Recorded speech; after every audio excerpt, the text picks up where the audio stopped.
Hello and welcome to the IGN UK podcast. On this week's podcast, I'm joined by Rory Bowers. What's up, guys? And Chris Tilley. Hola. Hello, pod people. Hello, pod people. And we're going to kick off this week's podcast with the news that FIFA, at last, is going to include female players when FIFA 16 comes out in September this year. Yay. Now, obviously, FIFA appears to... it's been around since the dawn of time. I can't remember what the first year it was, but it's got to be, at least the 20th anniversary of FIFA. Yeah. At least. And it's taken this long to get any kind of female players in the game, which I think is crazy. Yeah, I believe there have been petitions, haven't there, for There it? have, yes. But has it really been a big news story? Is it something that people have been really protesting for, or is it just kind of, it's about time?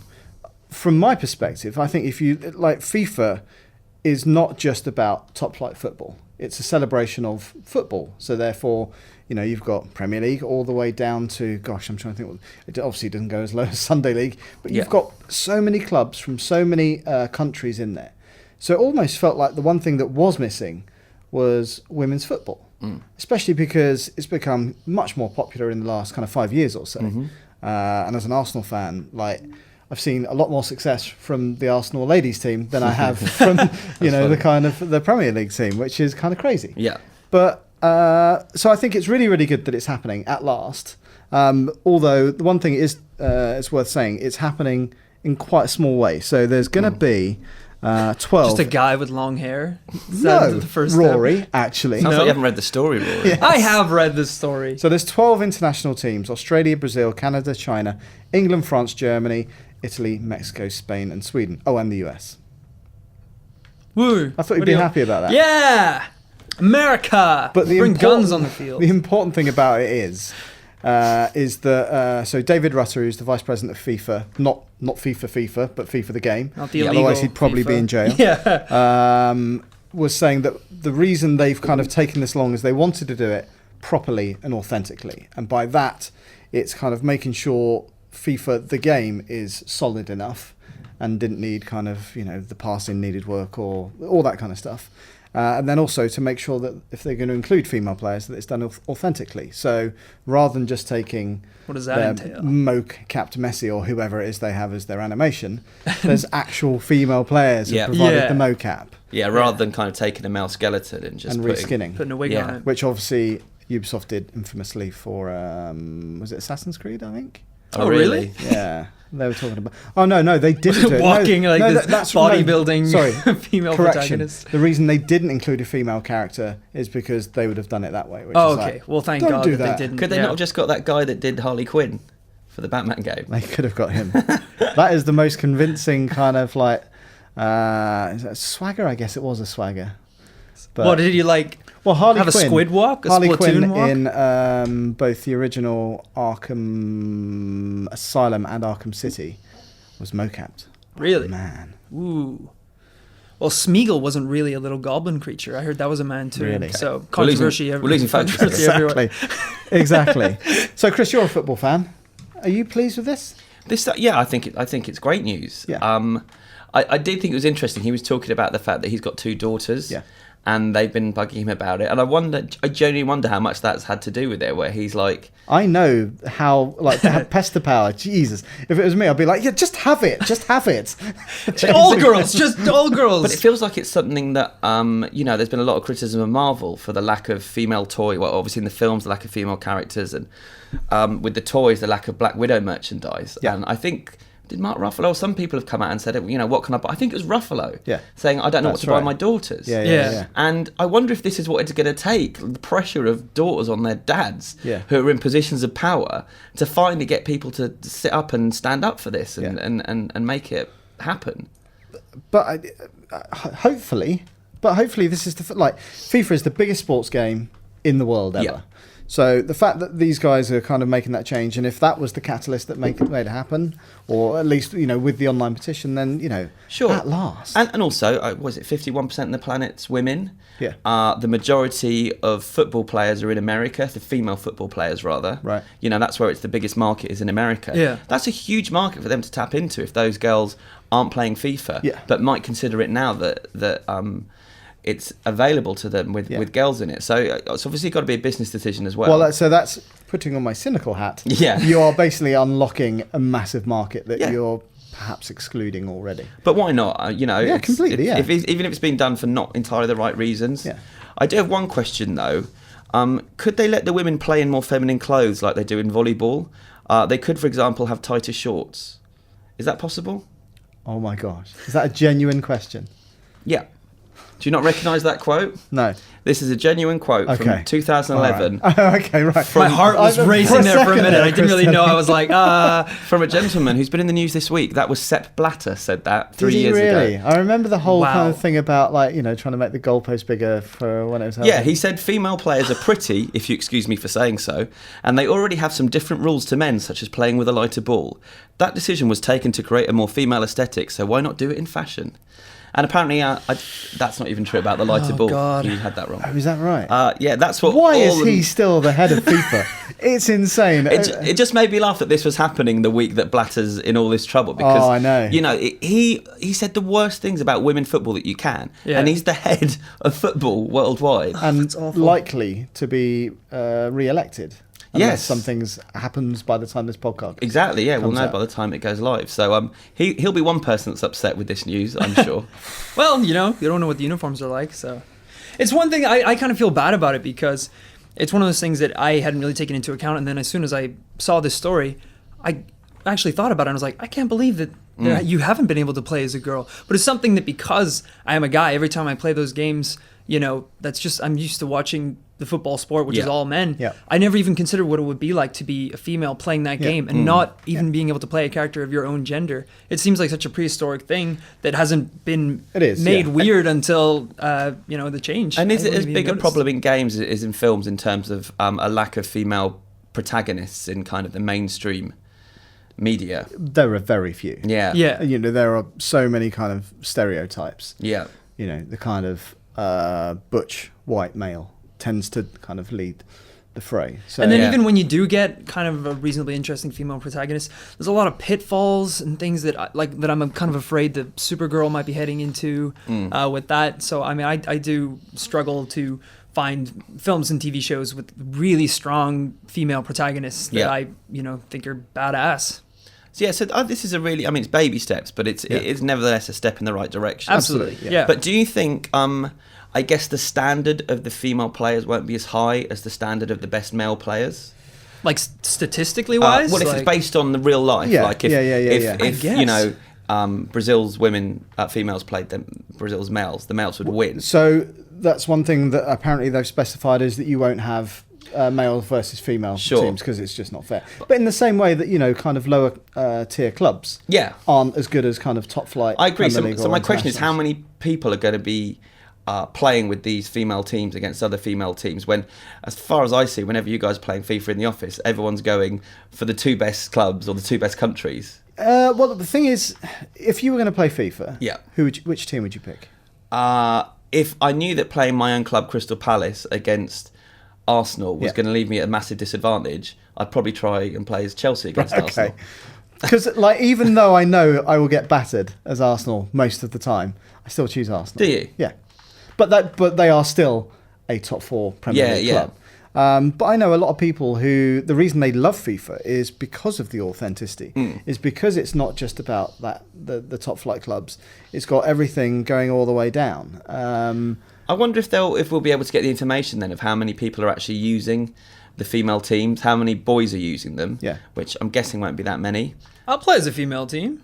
Yeah, why not? Yeah, totally. I don't really have any loyalties any other way, so okay. I'm just playing devil's advocate here, then how many girls will play as girls teams? But I think the important thing here is that nothing's being taken away for FIFA to make way for this. Yeah. It's just something extra. Exactly. And so, looking at the kind of comments on the site so far, a lot of them, which I'm really happy about, are very positive. And so, it's great that we're including those. But of course, you've got a minority that's like, well, why don't they focus on X or Y?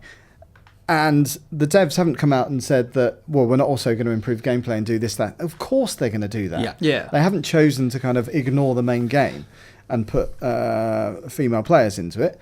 This is over and above. And I just think, well, if you don't want to play it, don't play it. Yeah. It's the same as if you don't want to play any of the French teams, don't play as the French teams. They're there, but you don't have to play them. I was joking with Luke that they released the game and this would be like feminist DLC pack plays girls in the new soccer game. But it's like it's not soccer, it's football. Yeah, Okay. Exactly. Thanks for the correction. This is the IGN Really UK podcast. I'm gonna go.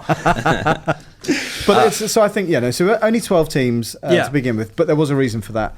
They wanted to have the broadest appeal possible. And I guess, if you start that, and who knows if that mode becomes popular or female teams become popular, then we will see, more of that kind of happening in the future. Or even hopefully. standalone games where it's female teams. Yep. Could be a possibility. Great news. There you go. Good news. What else has been happening this week? Rory, you went to Comic-Con. I did, yeah. I went to the London, it's got so many names, London MCM Expo, which is now London MCM Comic-Con. Magazines, comics, movies, or movies, comics, magazines. That's way better than what I was going to say. Manga, comics, magazine. I never thought about what MCM stands for. No, I just thought it was like a company name or something. What does IGN like IGN. I thought they were going to ask me that when I was getting my visa done this morning. That's a head scratcher still. So I went, this was the first time I'd gone for all 3 days. Right. Because it's my first time I live in London, so usually I'd have to commute up, which was an absolute nightmare. Mega busing at 4 a.m. just to get up here for one day. So it was, I know. It's so you bad. and the mega bus, honestly. I love that mega bus. He will not let me go. A sucker for punishment. So what was the highlight? Highlight. Well, I was talking to some of you guys earlier, and I think, people go because they love one aspect of it. Maybe it's the movies or the anime or the video games. I'm into kind of all of it. I absolutely love everything that they showcase there. So one of the highlights for me this year was, I'd never done this before. I actually got to go watch an esports competition. So I forget what the competition was, but it was like the UK's best teams. It was really cool. So you can't remember what game were they playing? League of Legends. It was League of Legends. I don't remember the name of the as long as you know trophy. what game you actually saw. Yeah. Right. So it was two teams competing for whatever title it was, UK Championships. Yeah. It was in this huge, I think 800-seat auditorium. Had it up on the big projections. They had the announcer guys. So I've seen some of the esports competitions online because they obviously stream them on Twitch and things like that. But it was really cool to actually go there and watch a competition and see these guys play it out for 1 or 2 hours out of the day. But you're a bit of a League of Legends player, aren't you? Yeah. I'm not great. How do you fancy your chances after seeing the pros at work? Oh my God, they're ridiculous. Right. Absolutely insane. I'm getting better slowly every day, but it's a very, very competitive game. The learning curve is very, very steep. Right. It's quite unforgiving, and the community can be a little mean sometimes, Oh, a little really? hurtful to sensitive old Rory. Aww. Yeah. So there was one game I was playing a character called Master Yi, and by the end the whole team was calling me Master Noob. Everyone, they'd all ganged up on me, and they would all report Master Noob. I mean, that's not the worst put down I've ever heard. It's pretty childish. Master Noob. Cut me. I was like, oh yeah, good one, guys. Wiping away the tears. I'm like, it doesn't hurt. It's fine. You walking off. But it was really cool, really fun. Got to meet lots of awesome people, see a lot of awesome cosplays. Did you cosplay? I did cosplay, actually. Did you? I've cosplayed twice before. This was my second time. Okay. So the first time was Ordon Link from Twilight Princess. Right. Because it's really, really easy. And this time I was Edward Elric from an anime called Full Metal Alchemist, which is also kind of easy. You basically just have like a metal arm. But how did you make your metal arm? Was it just tinfoil? No, oh God. No, it's craft foam. Like craft foam and glue and Velcro. And so you actually made it yourself? Yeah, I actually made it myself. Ah. I'm trying to get better at it. So I think the next expo is in October. Okay. So hopefully that will give me some time to really nail down an awesome one. Why don't we ask our listeners and watchers what they'd like to see you cosplay as? Ooh, very nice. I actually had a really funny moment, which was I think on the first day of the expo, and I ran into one of the duck hunters on the Facebook group, and he was there for press. So I was just kind of talking to him. He got a press ticket, and I bought my ticket.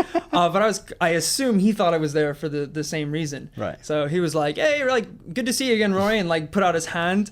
And we had a moment where he like looked down at my metal arm, and he was kind of like, "Oh," and I was like, "Yeah, I'm just here for fun," basically. Fair enough.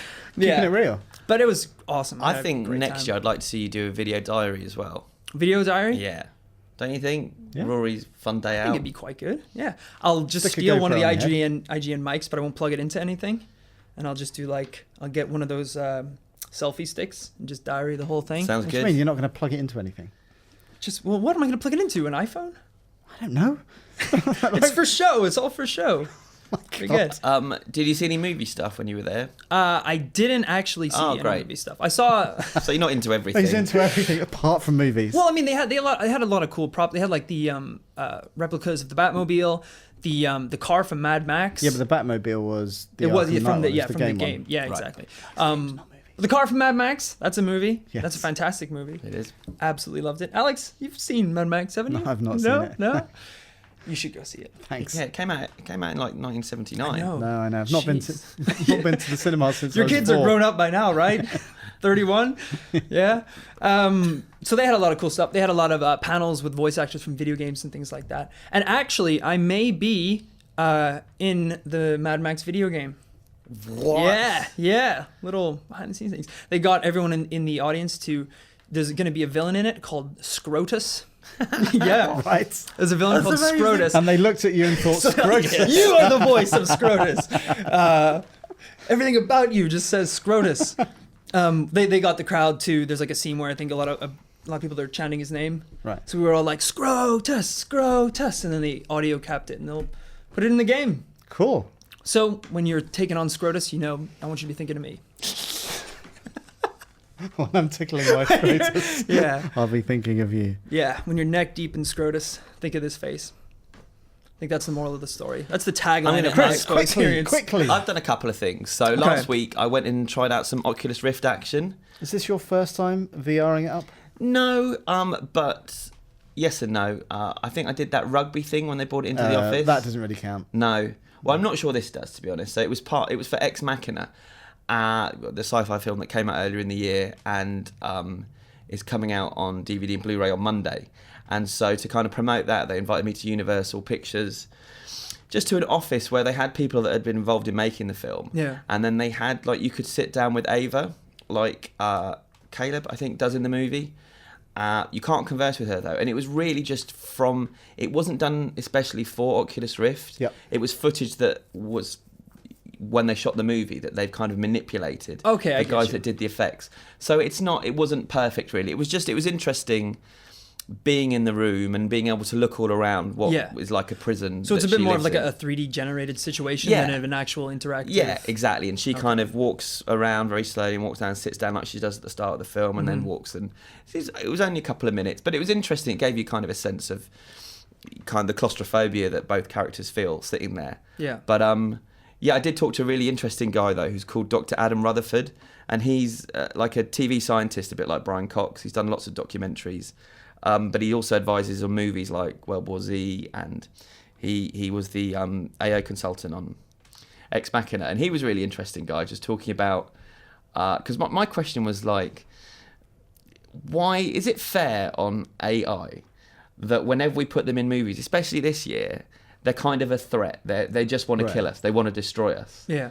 And he was saying he doesn't think that, he thinks that he thinks that's a good thing, though. He thinks they will, and he thinks they should. They are the next iteration of whatever we are on the planet. But he was saying he did some research and he looked up every single film that had a robot in, and 65% of them, they were a threat. I thought it would be more than that. Maybe. Really? Well, I guess you can have films where the robots are kind of in the background, so they're not like a predominant. Yeah. I feel like any movie with a predominant robot in it, that robot is a killing machine. Yeah. Probably. Is that fair? There's the new Channel 4 series with robots. Is it Humans? I think it's called something like that. Yeah. Or Two Humans or something. Yeah. That looks interesting. Yeah, I thought the trailer for that was really good. But you got Chappie and Age of Ultron already this year, and this one that was in the first 4 months of the year. Yeah. I mean, it just seems to be And Terminator soon. Terminator very soon. Yeah, I don't know. right. Maybe it's because our iPhones are becoming so powerful and all this stuff. It's the new kind of horror that's playing in the back of our minds. See, when I was a kid, it was the Cold War. No, sure, and there's zombies is consumerism, and I think that's cooler. I'd much rather watch movies about nuclear wars Would and you? post-apocalyptic thing than like iRobot. I think that kind of stuff's But more interesting. wasn't very good. Well, iRobot was just, you had a good robot, but he was trying to protect humans from all the other hundreds of evil robots. Yeah. So he was still kind of outweighed in that movie by evil robots. So yeah. I asked him for his favourite AI in the movies, though, and he said HAL. He said the Nexus in Blade Runner, and he said Ava, which he helped create from Ex Machina. Funny that. Because he said, I think it's the best that's been done so far. I think it's the most realistic and believable, and I was fair enough, you can pick your own one. He's not a Star Wars fan? No R2-D2, no C3PO? Not as good. I think he was just going for realism and scientifically sound. They're a comedy duo. Really, or aren't they? what was that movie about the robot that wants to become a human? Johnny 5? Oh, what? No. Short Circuit. Short Circuit? Yeah. That movie was great. he's my favorite robot. Imagine if he picked him. That'd be so funny. Yeah, so it's the most authentic AI out there. Yeah. Think he really represented the robot future. I also had an amazing day at Dave Gibbons' house. Oh, yeah, this week, you and Richard. who is the artist who worked 2000 AD, did a lot of DC stuff, and then most famously did Watchmen with Alan Moore. And good. most recently did Kingsman: The Secret Service. So that's out on digital already, and it's coming out on Blu-ray and DVD on June 8th. So they invited me up to his house just to spend like a couple of hours, and it was awesome. We sat down, had a really long chat about his career, which will be on the Superhero Show this week.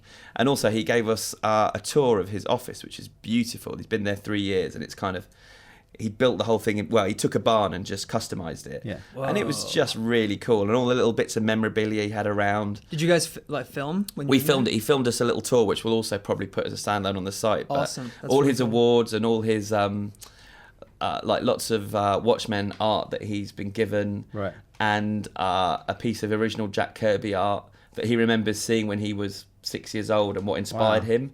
And recently he spent a fortune buying it, and he's got it framed by his desk. And he said when he's drawing sometimes and he's running out of inspiration, he'll look at it and just try and remember what it felt like being that kid. And yeah, it was really good, really That's lovely. sweet. Yeah. Yeah.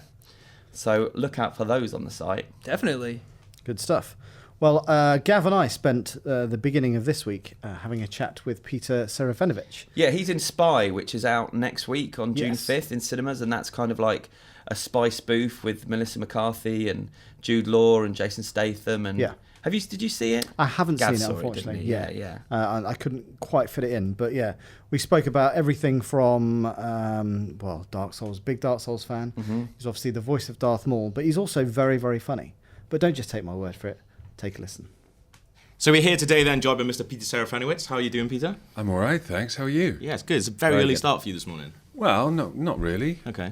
I mean, it's only, what is it, 4 a.m.? Yeah. No, it's, I got 2 kids, so like every single day is like, you're up at 6:30. Yeah. And no matter what the day is, Yeah. weekends have no significance. I know. Well, I'm the only member on my team that has children, and trying to get these people to understand These that youngsters. when was the last time I went to the cinema, or last time I had a line. It's like, I can't remember. Yeah, the last time you had a life. Exactly, yes. You have a life, you just have a very different life, that's all. That's true. That is I true. just have a shitty life. No, it's not really. It's not. It's brilliant. It's brilliant, and you get used to it, and it's. It's amazing. I love it. I love it For different reasons. Yeah. I'm just looking at your all this stuff. It's like it's kind of like my office, which it makes me think, oh God, that's really depressing that you're 42 years old and you got like toys in your office. Why? See, I'm think that's 42, depressing, and I've just ordered some Star Wars Lego off Amazon. So I think it's Is fine. is that for you or for your No, kids? it's absolutely for me. Well, that's fucking dreadful. Thank you. That's dreadful. What Star Wars Lego is it? It's the shuttle from Return of the Jedi. As you were saying that, you sounded really nerdy, but we talked about it this morning. I was like, that's really cool, man. Well, I'm excited by it. That's Wow. Okay. Are we on now? By the way, Yeah, we This are, is part yeah. of the show. This is how good we are. This is like how Amazing. natural we feel. So it's good. My boy does Lego. He's like So does mine. he's brilliant. There's something He's a lovely big therapeutic boy, about isn't it. he? Have you seen The Art of the Brick? I haven't. No. You haven't seen it? No. Then you've seen it. I thought it was fucking terrible. Did you? Yeah.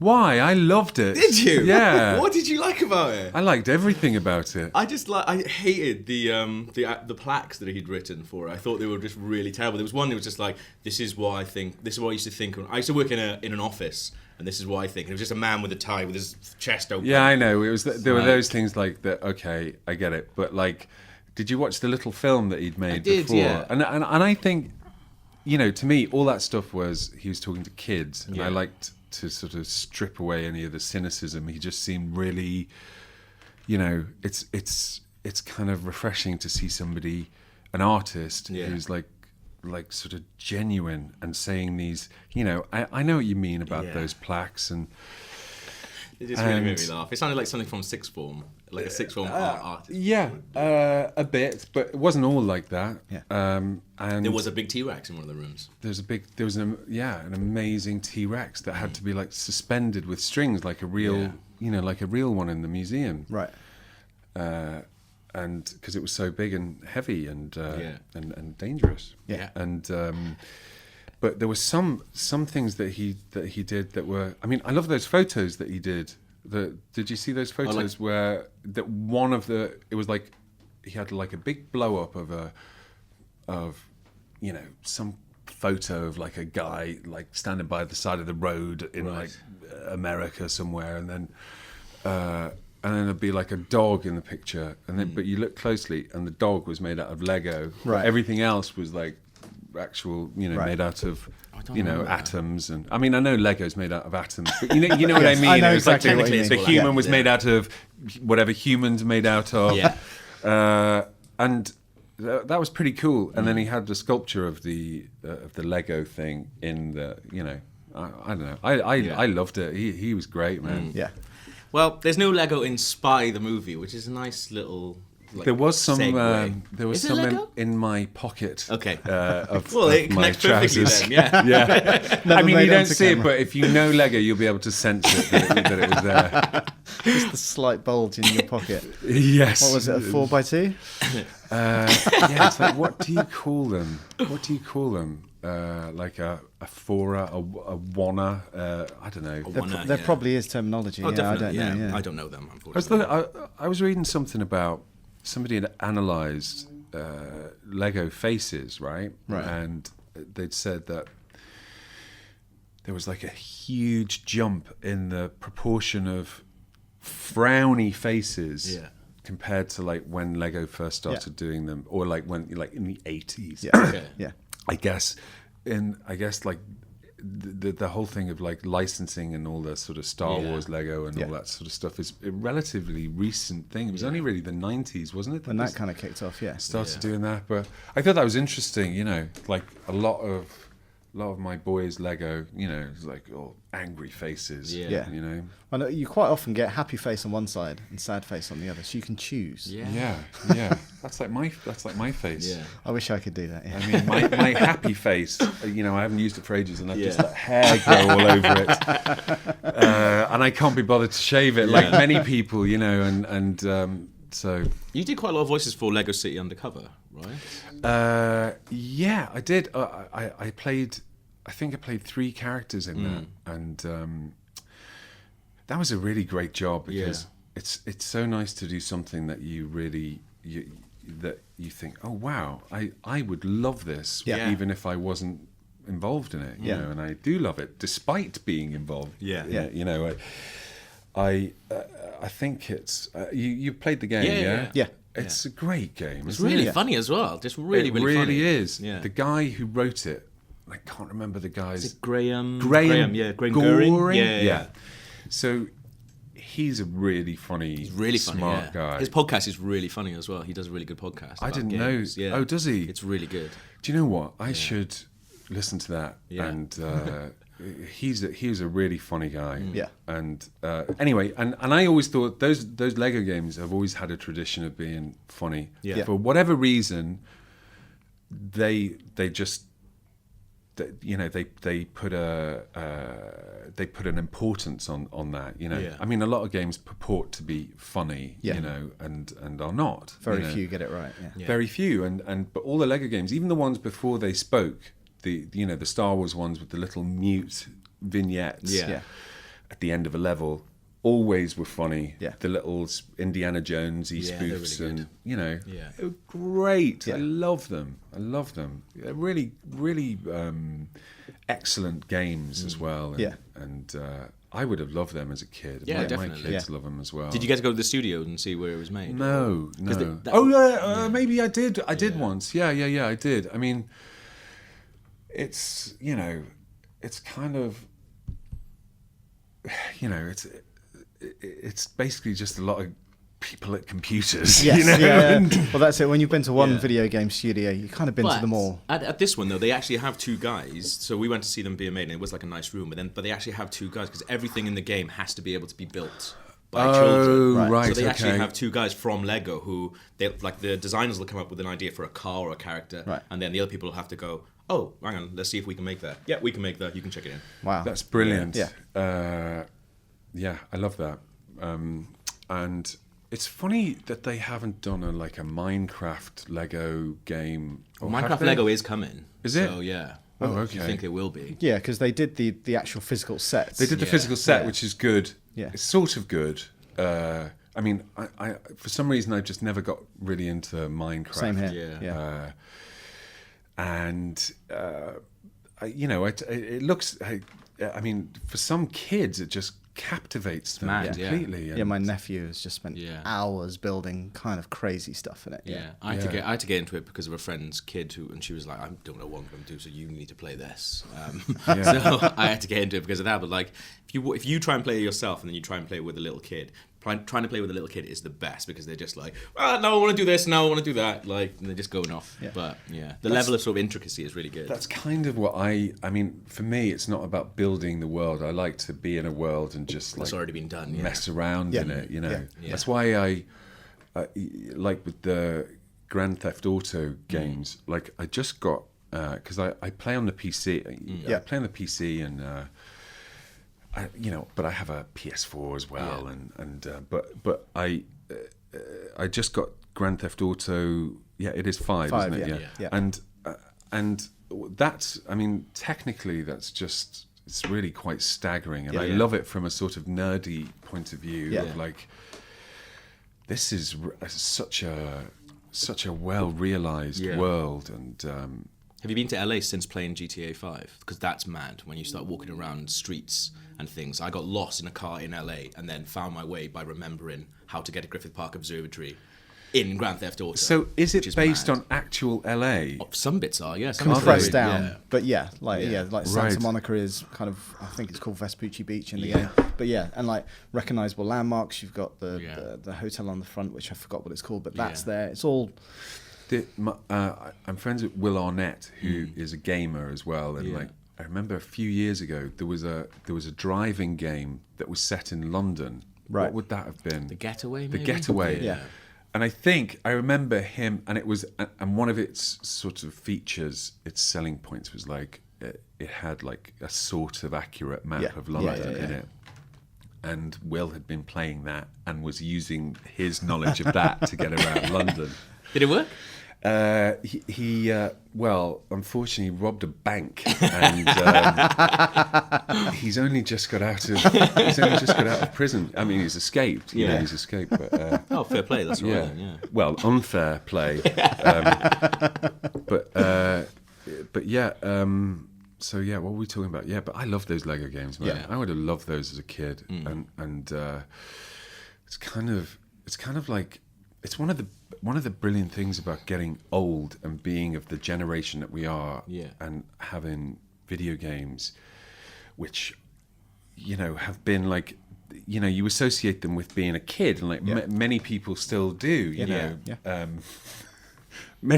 Many people who are like actually grown up like do, and but like I sort of but one thing about getting old, most of it is kind of just a drag, but like at least video games are just getting better and better. Escapism. Yeah.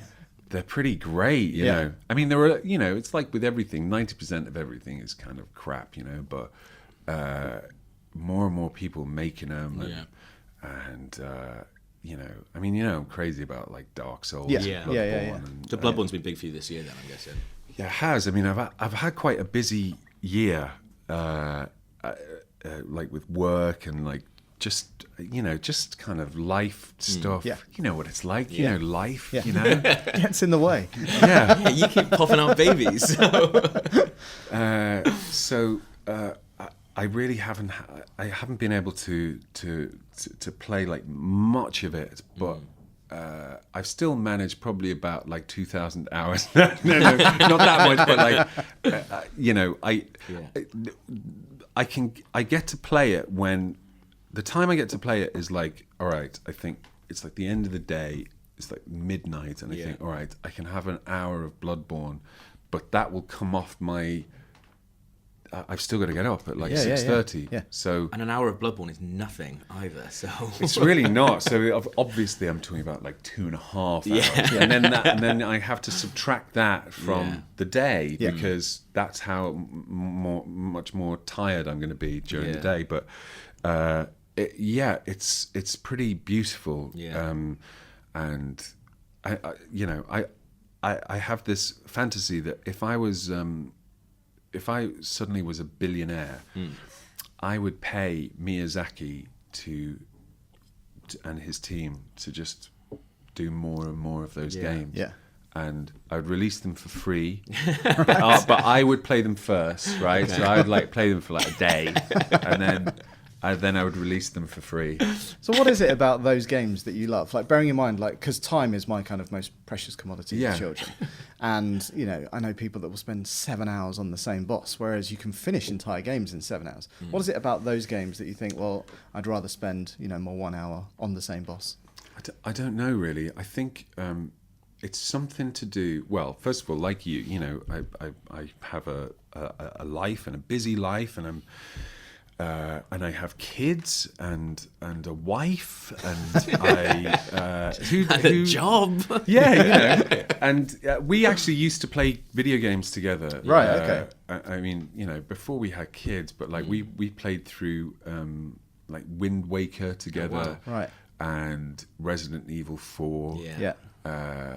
That's awesome. Two of the best games ever, in my opinion, and then when we had kids, I still had, you know, I still tried to sort of keep my hand in, and had like an Xbox and I had a PS3, and but I would only ever, and I had a PC as well. I've always had a PC, and I would always try and keep up with what the latest games were, but it was really, I only ever got to play them for like 15 minutes, and just kind of, you know, just marvel at, wow, look at this, like the new, you know, Wolfenstein.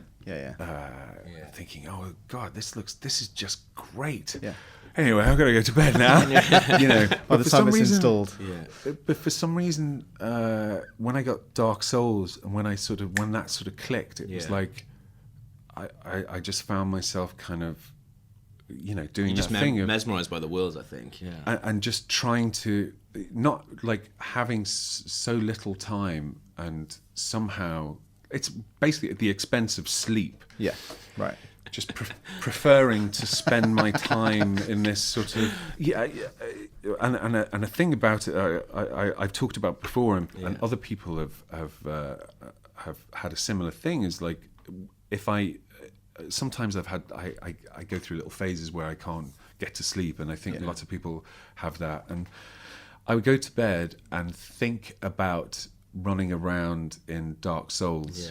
And trying to remember the route from one area to, you know, to another, and I would find that comforting. Really? And that would send me to sleep. And it's like, it's weird because it is like this hell world, you know, and but it is so beautiful, and I and I think it's, as well, another part of it goes back to like the thrill of playing games as a kid, and like playing like pixelated 8-bit games on a computer or a games console or in the arcade, and there was so much you had to fill in for yourself with, you know, watching these pixels and you know, but you know what can be achieved Yeah. with those, and the atmosphere that you can with such limited resources. You know, there are hundreds of games that just leave such an, you know, like I've been playing Castlevania, the old like Castlevanias recently in like the past year, and I mean they're so atmospheric and bonkers and but I mean even like sort of earlier games than that, and like it's like for me playing Dark Souls is like having the bits filled in. It's like it's like this is how you imagined you looked when you were playing a game. And also it goes back to you were saying about being able to finish a game in like 7 hours, and I think that's sort of a trend with games, isn't it? Just to be more of like a sort of spectacle and experience rather than... It's kind of a roller coaster ride. Yeah. And you kind of participate a lot of the time. Yeah. But it's not to the same level of... Like the feedback I get from people who love Bloodborne and Dark Souls is that, they're kind of hard, but in the way that games used to be hard, in that there is a level of satisfaction when you figure out what you're doing wrong and then you get past a boss or whatever it might be. And few games have that these days. It's kind of... And it's not a difficulty that's based on like your physical skill or your reaction time. I mean, although that comes into it, it's not like purely that. It's not like, for me, like I can't play like games like Call of Duty competitively, right, or like with friends because I'm terrible at it, and I just don't have the fingers for it. I don't have the spatial awareness, and I'm just terrible. And it's not an enjoyable experience for me, you know. But like with Bloodborne and the Souls games, they like teach you.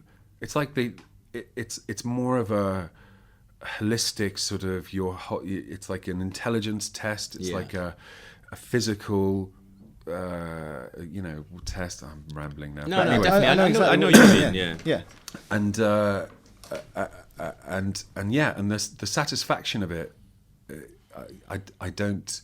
The satisfaction and the discovery of it, and the being in the world and being sort of alone in this weird world, and then having that strange ethereal interaction with other people when other people come into your game. Or when you summon people in, it's like it's quite creepy, but in the same way, it's you almost because you've got a friend all of a sudden. You're like, right, okay, at least we experience this together now. So it's something not quite so terrifying about the world. And you communicate. I mean, I don't ever use the microphone. I know people do, but I think the sort of the normal thing seems to be that you just interact. You're mute. And you interact using gestures. Well, that's the best thing about Dark Souls, I think, because like that happens. Oh, I mean, that's just and the whole etiquette that so came bowing about. And things like that. Bowing, if like somebody invades your world and you bow to each other, right? And then and if you attack somebody in that moment, I mean, that's such poor manners. Yeah, and it's like I love it that it's never been discussed. No, it's just a thing that people have made up. It's just a thing. It's just like another mode of communication that. Yeah, like it's just so strange, and it's the same thing in Bloodborne. When people and you can learn all these different gestures. There's this weird one. Where you sort of stand and do this like a sort of ballerina, and I love that. I was playing it the other night, and I went into somebody's world and did that, and then you can see them like standing like that, and obviously the players like in the menu screen. What shall I do? And then doing that, and we're just standing there like that, looking at each other. I mean, wow. Moment of beauty. But like, well done, Miyazaki. You did it. What am I doing though? What am I doing? I know what you mean, but there's almost like a poetry to it where you're just but there is really, lovely. there is. I've been. What was I going to say? Yeah, there is a poetry to it. There's a thing, and it like goes back to Resident Evil 4. The thing of like the descriptions of the items in the world and how the story is told through the items and the locations, and there is no. I mean, there's hardly any there's hardly any dialogue in Bloodborne, really. There's the odd little cutscene after a boss that will have, the character will have like 3 sentences. And all the horrible little things when you knock on a door and they send this thing back to you, that's just terrifying, because you have absolutely no idea, for the most part, you have absolutely no idea what's going on in this world. Oh, no, I know, and that's what I loved at the beginning. I'm like, where am I? Yeah. Why are there coffins all over the place that are tied up with chains? Yeah. I was terrified all the time, because I was like, something's going to come out of those coffins at some point. Yes, I know, and I'm disappointed that. Well, I'm only sort of 2/3 of the way through the game, and I don't think it doesn't look like anything's going to emerge out of those coffins. I don't know. Really? Yeah. Do they? No, I'm not. Well, no. Don't ask me. Yeah. I've yet to play. Oh wow! If that happened, I mean, my favourite thing in Dark Souls 2 was. I was talking about this the other day about like how, do you know the writer Alex Garland? Yeah. Right. We've had him on the podcast. Right. So he's a massive gamer and massive Dark Souls and Bloodborne fan. And he was another one that was like, I don't really have time to game, and then described how he had 3 over level 30 Destiny characters. I was in the car going, you just said you didn't have any time. How the fuck have you got 3 level 30 characters? No, it's weird. But we were talking about Bloodborne the other day and how we love it, but he made the point that it's not because it's the setting is much more limited than Dark Souls, or there's far less variance in there, and I love the world of Bloodborne, and but because I love those. The sort of the kind of it's like an evolution of a mutation of like the resi mansion, which is always my favourite bit in those games, and Alex made the point of like that what Dark Souls, the Souls games have is that there's a strangeness about them that Bloodborne doesn't quite.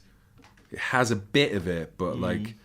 I think the Souls games there's just a strangeness. Yeah. Like the thing when there's that sarcophagus when you go to the shore, and there's just like this thing, and it's like a sarcophagus on the beach after you've slaughtered these big one-eyed hippopotamuses, and you think, well, I've slaughtered these one-eyed hippopotamuses, I'll just pop into that sarcophagus as you would in real life, And then I like how you describe it as just like pop into the shops. And then you get in this thing, and the lid slides over you, and it floats off, and you think, oh, I'm going on a little journey in a sarcophagus boat, but no, or do you? Because then the screen goes black, and then it comes back up, and then the sarcophagus opens, and then you get out, and you're like, well, what happened?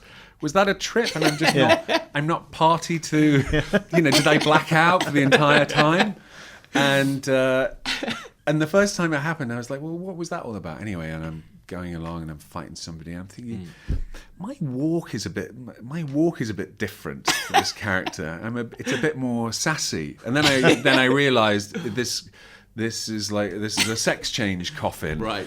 I mean, you know this, yeah? Again, I've not played any of these games. Have you not? No. It comes back to the point of investing that much time. Yeah, I mean... But I love that. So you didn't know about that at all until it happened? No, not at all. And because I was in the game, I was playing it, and like I didn't have like the Reddit or Wiki or whatever to like check what is going on, I was playing it like a month before, like a sort of whatever beta build. I mean, that was so great. I felt like I felt like a billionaire. I was like, oh man, I'm sitting here, I'm playing Dark Souls 2. Everybody's talking about what's it like. I'm playing it. I'm in it. I'm like, it's my voice. This is my game. But like, when I get killed, it's like, oh, someone hits me. It's like, ah, and that's me. And that was pretty. That's pretty amazing. It's pretty fun. I mean, no, it wasn't. It was just amazing. An amazing experience. Was there ever any talk of you coming back to do any voices for Bloodborne, or just wasn't going to work out? No, there wasn't, and you know, I that's cool. You know, I'm part of me. You know, if I really love something, there's part of me that doesn't want to.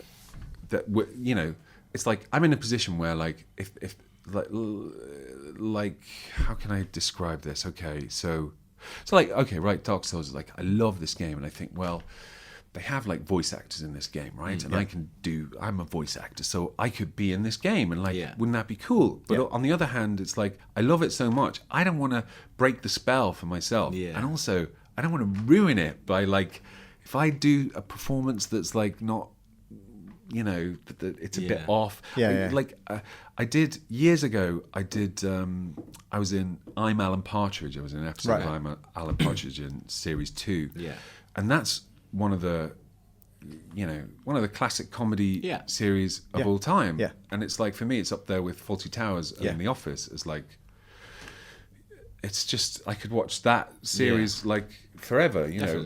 And I had the same thing with that. I was like, wow, I'm gonna get to be an Alan Partridge, but like, fuck, what if I ruin it? If you're the one that brings down Alan Partridge? You know, or it's that episode where everyone says, "Oh yeah, that shit one, that character, that Peter one blip." But you know, but it was great, you know. And you know, eventually, you know, I remember asking Steve about it, you know, because I said, this story isn't going anywhere, by the way. Did you have to stop yourself from doing a Partridge impression like every second? Well, it's not. It's like, well, you know, Steve, he's a bit like Partridge, but you know, he is different, and you know, he's from Manchester, you know, so he does have that sort of slight Manchester lilt. But like on set, again, you had to stop I have yourself no from funny talking to lines him to say, and, but I remember the big thing I was nervous about was because it was filmed in front of an audience. Was like cracking up because Steve had to, you know, he had these massive, you know, these page-long speeches to learn. And, you know, I just pop up with my little lines and, you know, it's an easy job sometimes acting, you know, and I thought, how am I going to, if I crack up, because he was so funny, that would just be doubly terrible. It would be so unprofessional. It would be so, you know, especially like, and then like this, like guest supporting actor comes on and ruins this, you know, the flow of this, you know, so blah blah blah blah blah. But anyway, I don't know what we how did we get onto that? Oh yeah, we're just saying about I didn't want to. It's like someone was saying to me, "You're going to be in the new Star Wars films," and I love to be. However, I'm just excited that they're making new coming. Star Wars films, and they seem like they're going to be great. You know, I mean, I love that teaser trailer. It's really, really good. I mean, I've just got goosebumps. Yeah. Well, I'm just trying to keep calm about it and not get too excited. Yeah. Because I'm like you. It's just I cannot wait for it. But then, I mean, you know, you were in Phantom Menace, and that is one that isn't, you know, so celebrated as much. So but then you are really good in it. And then the character Darth Maul is, you know, but the character of Darth Maul is a character that people say that was a really, really good part of Phantom Menace, I think. Well, I guess. I mean, it's mainly down to Ray Park. He's amazing, And you know, my involvement was so. I mean, it's so lucky. It's like I won a competition, really. You know? How did it come about? I auditioned for it. Wow. I auditioned, and like, that was it. I just auditioned. They thought Ray Park's voice wasn't right for the part, and then I just auditioned. He's got quite a strong Cockney accent, isn't he? Yeah, and he's got quite a soft voice as well, for whatever reason. I don't know. And so, you know, I did that, and it was like I did like we recorded it like probably over like 3 days, and recorded with George Lucas in the room with you. Not only in the room, he sits in the booth with you. So like usually, just like this close to no, seriously, he's like sitting like there, right? And that has never happened before or since, and it's weird. It's like if you're recording a voiceover, everyone knows, you've seen it. It's like the actors are in the little booth and everybody else is behind the glass listening to it on the speakers. But George was just, I don't even think was listening to it on the headphones. I thought, well, that's cool, I was so nervous, and because, it's George Lucas. Of course, George Lucas, and, look, I don't want to rubbish that film, and of course, it's just, whatever, that's all been said, but like, I think a thing about it is like, what is just even, right?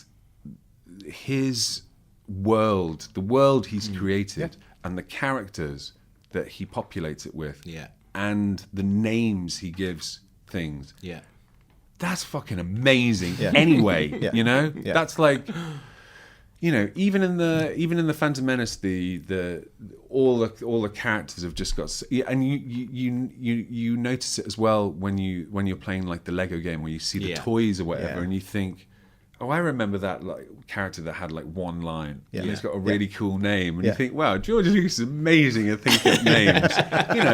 Just think of all the names that he has made up that are so part of our like folklore, like Chewbacca. I know. Well, I'm teaching my 5-year-old daughter all the different Star Wars names, and she gets a little present every time she remembers like an obscure character. Not that she's particularly interested in it, but it just kind of makes me feel a bit better. It's funny you should say about the names, because I was just going to say, just before I forget, I was watching.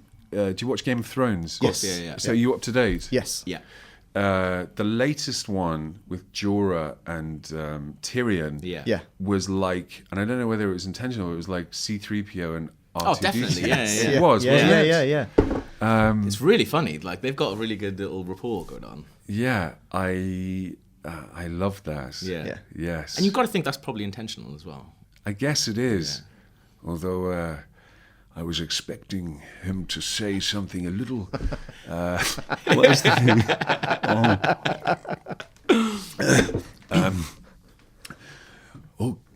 Khaleesi, I am fluent in over 6,000 languages. No, 6 billion forms of communication, Khaleesi. If I may, this dwarf is, he's brilliant. And Tyrion, he always sounds like, sometimes sounds like Victor Meldred. He's amazing. I love that. I'm kind of, to be honest, I'm slightly. I don't get where all this, like, suddenly everybody's like concerned about religion. Yeah. Suddenly. Yeah. Oh, by the way, there's a religion. That's what this really series strict. is all about. Yeah. And that's an odd thing they've just introduced, like, really heavily. And it's really so quickly. It's a very conservative religion that everyone that we've follows. Forgotten about for all this time. Oh God! Yeah. And here's Jonathan Pryce being all moral, and I love him in it though. He's so good. Yes, and doing a remarkably different performance than one we're used to seeing him do. No, he's brilliant. But no, he's really good. But that's a brilliant series, though, isn't it? Game of Thrones. You could be in that. They have a lot. Of I auditioned for it like a couple of years ago. Oh, really? And it was before I'd seen the show, and I just made a balls up of the audition. What happened? No, it wasn't like. I just hadn't seen the show, and right. I just thought it's this kind of silly show, I'm a bit of an idiot. You didn't say that, really. Did you? Like, what's this bullshit? What am I really? reading? No, but it was like I just sort of didn't. It was like only when you watch it, you realise it's magic, And I think I'd seen the pilot like a year before, right. And for some reason it just didn't click, as I think is a common thing with there's a few people here that have tried to get through the first, 3 or 4 episodes, and it doesn't click. It took me a while. Like I watched the first, the first episode, and then thought, no, it's not for me. And then had a break, and then I had like 2 long flights. So I thought, well, I'm going to get back into it. I'm going to get it all, and then I got really into it. So Right. I think sitting down and watching it in one big thing maybe helps. I'm not sure. Yeah. We watched them. We watched them like over like a sort of Christmas, New Year. Yeah, that's perfect. I think. Oh, it was just what a luxury that was. Yeah. And managed to do that with Breaking Bad as well. Right. You know, got to a point where, you know, watching from season 1 to like then got up to date with like season 4. Yeah. And then you're in line with the rest of the world. Yeah, I was you the know. same. Yeah. You Love understand that. so many like internet jokes and things like that. That you're just like, oh, that's what that is. It's a Game of Thrones thing. Yeah. It's incredible. Yeah. Though that it's like that Game of Thrones, Breaking Bad are like they're like major feats of humankind. I think massively important, artistic, and they're like. You know, it's like the Sistine Chapel. You know, it's like I think they're as important as those things. I think so. I think Mad Men definitely is. That Mad Men just ended. That was the one for me that when it ended, I was just like, I don't think there's ever been anything else like that. Right. Like I'm obsessed with that show. Right. I think it's brilliant. I kind of lost it a bit with Mad Men. But anyway. Yeah. No, I don't. For whatever reason, I can't remember. Yeah. I think there was a character in it that was annoying me. Anyway, I can't remember who it was. There was like a character around like season 3. Yeah. And the character started to annoy me, and I took it personally, like a child, like an idiot. You know? That's amazing. In Spy, you worked with Jason Statham. I watched the film the other day, and he's just amazing in that film. Like, what was it kind of like working with him? He's really funny. Like, I just didn't realize how funny he is. Yeah. He's really funny, and he is gorgeous as well. He's just gorgeous. Yeah. And there's a scene in it where he's like in disguise. He's got a mustache and like sort of he's got like a silly hat on at one point. And even now they were putting everything on him. He's just you know, he's got that kind of bulletproof handsomeness that nothing can ruin it. You know, even when standing next to you. Oh please! But no, he was really funny, and I mean, it's obvious in the film. He's great. You know, he was wicked. Yeah, everyone was great. It is an amazing cast as well. Yeah, like, man, so good. Yeah, Jude Law, and who's also gorgeous. I mean, he is really like. Yeah. Oh, hello. Hi, hello, I'm Peter. Hi. Paul Feig just attracts these people to his films, so he's going to make the all-female Ghostbusters. Like, that's going to be pretty big. Yeah. And, you know, Paul's there's like a sort of silly, you know, that there's a kind of silly backlash by people. It's terrible. You know, the idea, the notion that this female version of a beloved film is being made, but with female characters. God, people are weird sometimes, aren't they? Yeah. Who cares? It'll be great, you know? It'll be great. And I don't get how people have time in their lives to feel as strongly about these things. Like, if you want to be normal, you haven't got to do anything. If you want to be a dick, you have to put a lot of time into being a dick, I think. I think so. But I think a lot of these people, this is something that they don't, it's not like they meet up and talk about, like fucking female Ghostbusters. I mean, you know, guys, what a load of shit. Right? We're gonna tell everybody how shit this is gonna be and how stupid women are. And okay, guys, right. It's not like that at all. It's like it's sort of because of the internet, and it's like just a little part of people's brains can connect with that other part of people's brains, and it just snowballs from there. Yeah. It's sort of, it's weird. You know, it's kind of related to the whole trolling thing as well, isn't it? It's like, you know, those people who do that, and like often it's really surprising, these people that do it, and it's an outlet for some... It's crazy. Yeah, it is. I mean, we're all secret trolls. Just him. I just do it to him all the time. Were you secretly? You must be secretly pissed off though. You'd be like, I could have been in a Ghostbusters film, but now it's all just the women. Do you know what? I mean, I tell you what I was pissed off about. As a kid, I was really angry that they made an all-male Ghostbusters. So I caused a big stink about that as like an 8-year-old. Sending letters out. Yeah, the internet didn't exist back then. Yeah, we didn't have the internet, so I had to live under an actual bridge. But so and now I'm thrilled that he's making this female one. About bloody time. Yeah. Okay, well, we'll sort of finish up then with a little quiz that we've devised for you. So obviously you're very famous for you've done Darth Maul. You've also done an impression of Darth Vader on South Park, right? I did. Sort of Darth Chef. I think Darth Chef, that's right, yeah. When Isaac Hayes left, was sort of forced to leave South Park, Scientology. That was a crazy couple of months that was. But yeah, it was, and it was really sad. It was really sad for him. I don't know him or anything, but just sort of, I don't know, just you can read about his story. But anyway. So that was Peter Serafinowicz talking about Spy, which is out on June 5th.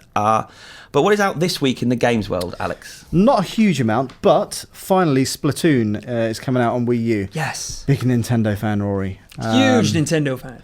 So absolutely love it. A lot of people will have had the chance to play it on the kind of test fire stuff that's been going on for the past few weekends. Absolutely. Have you had the chance to play it? I actually played it they had a booth at the Comic-Con. What did you think? I really enjoyed it. It was fun. It's obviously, I think what we were playing was a pretty stripped back version of the game, so it was very limited to maybe 1 or 2 weapons, one level, that kind of thing. And they're like, okay, play for 2 minutes, and then the huge crowd need to advance forward. I thought it was fun. I thought it was interesting. It was kind of Nintendo's take on the team-based, squad-based shooter. Yeah. Or squid-based shooter. Hire me, Nintendo. There are octopuses in there. Look what you're missing out on. Or squids, a many tentacled creature. But it's cool. I think at the start I was just kind of running around trying to shoot people. But then once you kind of get used to the mechanics of dipping into the ink and disappearing and utilizing that, and then throwing bombs, becoming invisible, there's a lot of cool stuff and a lot of layers to it. Yeah. I was very bad. I found it a little difficult to get used to the motion control, but also you don't have to use the motion control. No. I'm sure there'll be easier ways. I think you can use a controller essentially. The thing to is, play it's the the game. same with any kind of game like that. It takes a while to familiarize yourself with not just the kind of mechanics of how it plays, but also the weapons, because the weapons are kind of weird. I don't know a lot of imaginative ones. But yeah, you've got your kind of standard like guns. That's what we but were then you just also using get the a standard. roller that you can kind of paint massive areas. Yeah. Because basically your squids can jump down into areas that are painted your colour. So the more of the map that you hold, the more freedom you've got to move around quickly. It's pretty cool. And then you can have like special items as well, which are big bombs and things. And essentially the idea is that you cover the map more in your ink than the enemy's ink. So it'll tally it up. I think at least that's the game mode that we were playing there. So then it tallies it up with a percent and whichever team has the most wins. So on site, the review is in progress at the minute. So we haven't concluded a score because obviously we're waiting for live servers to come online. I really enjoyed it. My only negative piece of feedback was, and I don't know if this is going to change for the final game, was there's no voice chat.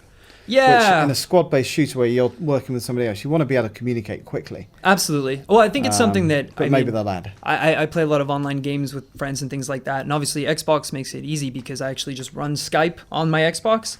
So I think if I ever was playing online with friends, I would just fire up Skype on my laptop alongside me while I'm playing, so I would have voice chat. But obviously, that's a bit of a hassle. And it'd be so much easier if you could just plug in a headset or use voice chat in any other way like that. But Ink, it will do very well. Squids, Ink. What films are out, Chris? We have a couple of action movies out this week. Okay. We have San Andreas, which we've given a 7.5. And we have The Deadlands, which we've given a 7.5. So it's awkward, hard to split those two because I've seen neither. So San Andreas is a disaster movie starring Dwayne Johnson. And Alexandra Daddario. It's the girl in it with the really pretty eyes. Okay. So there's my input. Rory's having a bit of a meltdown over there. Daddario. I'm having a stroke, actually. Stop. So, yeah, it's basically The Rock versus an earthquake. in San Francisco. So kind of seems like 2012, a bit similar. Well, I mean, not so much the end of the world thing, but huge natural disaster out in California. Probably the difference is, though, it hasn't got The Rock in 2012, right, which is in this one, which is, I think, the selling point. Yeah. And that girl you spoke of, obviously. I'm not going to say her name again. She has got pretty eyes, I'll give you that. She does, So none of us have seen it, but no. I would hedge a bet that The Rock wins. Yes. He punches the earthquake in the face. Rock v. Rock. Yeah, and it's we've said it's solid popcorn fare. I mean, I don't know. Has the disaster movie had its time, or do you need to do something totally different? You know, have it a disaster movie in space or something? When like... was the last good disaster movie? I think it was 2012. 2012? Yeah, was that good? I like 2012. Well, it was. If you like The Day After Tomorrow, you like 2012. I did like The Day After Tomorrow, and I seem to remember sitting down to watch 2012 and hating it. Really? It had less CGI wolves. Who's in it? John Cusack. Yeah. It's a terrible film. Really? No, it's all right. No. I think I don't right. see how you can say one's terrible and one's good. Because well, I think Day After Tomorrow is better than 2012. I think the story's better and the characters are better. Do you know a film that I watched not that long ago? Perfect Storm. That's a good film. Yeah. It's just then we're moving away from disaster movies, because then I'd say there's a film called Runaway Train. It's about Runaway Train. But the disaster movie is, I think, thousands of people in peril. All right. So it's about the number of people in peril. I don't know. I don't know what the disaster. dictionary definition is, but because it was a pretty big storm. In fact, it was the perfect storm. I heard. Rumor has it. But I was thinking, I couldn't actually tell you what my favourite disaster movie is. They're all much of a muchness. I like Towering Inferno. I like Poseidon. I don't know if I'd watch them again. The Poseidon Adventure, the first one, is great. Yeah. The remake was shocking. Yeah. I once asked. I asked Will Ferrell what his favourite Christmas movie moment was, and he said when Shelley Winters drowns in the Poseidon Adventure. Which I thought was really funny. That's a really good comeback. What is Twister? Is that a disaster movie? Yeah, that is. That was bad though. It's not aged well. No, I remember it was pretty awesome at the time. The graphics, it's amazing. Yeah, but now not. Did you ever? I think we call them visual effects in movies. But. Graphics. Okay. Did you ever see the Twister ride they had at Universal Studios? No, it was really cool. They like simulated a Twister that came in and like destroyed this gas station. I don't know how they did it, but it was really cool. You know how insane they go with their rides? They have like live fire and sparks and stuff. It was crazy. Really, really live fire and sparks. It doesn't really sound that extreme. Some sparks. Well, it wasn't just guys in black onesies walking around with sparklers in the dark. It was like actual explosions. No, I get that, and stuff like that. It was crazy. You gotta go. I'd rather see the guys dressed in sparklers. That sounds amazing. People blowing in you. Twister. The other film is The Deadlands, which is a bit more serious. It's a kind of art house film from New Zealand, but kind of an action art house film about Maori culture and sort of a boy becoming a man. But I've heard it's got incredible, really bloody action sequences. Right. They're really well shot. Wow. So the story isn't great, but it's one of those films that kind of comes out of nowhere and you watch it and you're just like, wow. I was getting kind of an Apocalypto vibe from some of it, which obviously had some amazing action. Yeah.